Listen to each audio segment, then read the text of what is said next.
I think the world is moving towards from ownership of assets to access to assets. Right.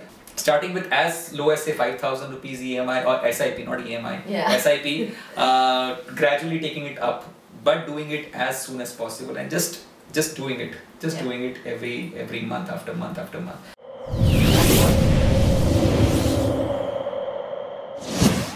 What should your savings look like? Like, what should you be saving with?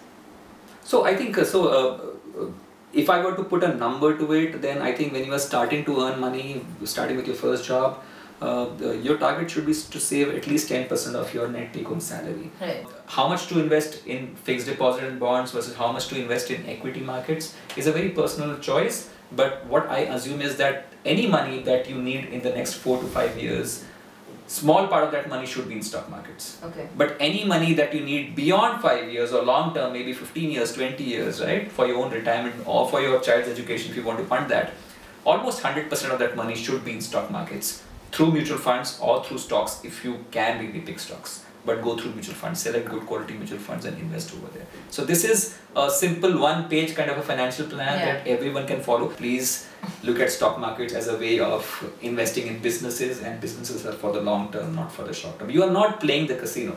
You are playing businesses. You know, playing is the wrong word. You're actually looking at businesses. So look at them from a long-term perspective. That is the way money actually compounds. Look at your investments as a snowball. How does a snowball grow bigger? It has a long mountain to fall, right? And it starts small, but gradually as it rolls on the mountain, the slope, it grows bigger and bigger in size. That's how money grows. Money grows. That's how compounding works. Why investing is not advisable in real estate? So I think we have grown in a society in India, we have grown favoring real estate, right? Our parents, grandfathers, they all favored gold and real estate, right? Real estate is, I think, given an investment is always good when you buy it at a right price. Whether it's stocks, whether it's a real estate, right? Gold, of course, is not an investment because the definition of an investment is something that earns you cash flows. Gold doesn't earn you cash flow. It only earns you cash when you actually sell it. And nobody decides what the price of gold would be. But a real estate could be an investment if it's a commercial property or if it's a house that you buy and you give on rent, so that can be investment. But the fact that real estate prices in India across the country have become so high, right? Then you're buying stuff at such an expensive price, you don't get adequate rent. The rent to price that you bought it, the yield is not enough. So that's the reason real estate could be a good investment if you buy it cheap, if you buy it using your own money and you get a good rent on it. Otherwise, I think in cities like Bombay, I don't see real estate as a good investment. And then the follow-up question to that is, should I be renting or buy a house in these markets? Renting is definitely the way to go. If you look at examples of Uber and Airbnb, those are examples of where you actually don't need to own an asset.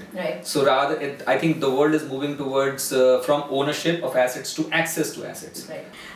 Next question is, as a beginner, how do I know where to invest? Okay, so I think if as I mentioned, first know when you need the money. If you are earning money and you don't need that money in the next 5 years, put that money in mutual funds. Maybe get in touch with a financial advisor or maybe do online research. There are websites which can help you. Morningstar is a website. Value Research Online is a website. There are websites which can help you find out high quality mutual funds. And if you can get hold of a good financial advisor, the best way is to go through that person. Start investing in mutual funds, let your money compound as soon as possible. Now we've been talking about compounding, but it's a very important concept. The most important concept in compounding, there are three variables in fact. The money that you start investing, the rate of return that you earn on that investment, and the time during which you earn that rate of return. Most people are looking at the rate of return, but most people are ignoring the most important concept in compounding, which is time.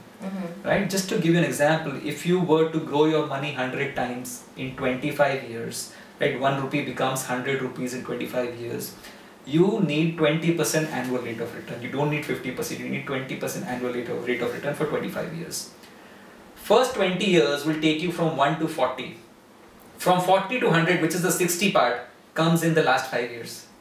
That is compounding. Compounding is back-ended. You don't see the benefits of compounding earlier, but if you start investing early, as small as 5,000 rupees, starting with as low as say 5,000 rupees EMI or SIP, not EMI, SIP, gradually taking it up, but doing it as soon as possible and just just doing it.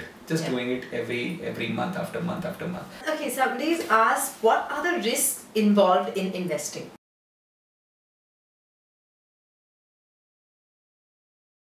For more recipes, conversation, DIYs for kids, don't forget to subscribe to our channel and hit the bell icon so you never miss a video from Kidsstoppress.com.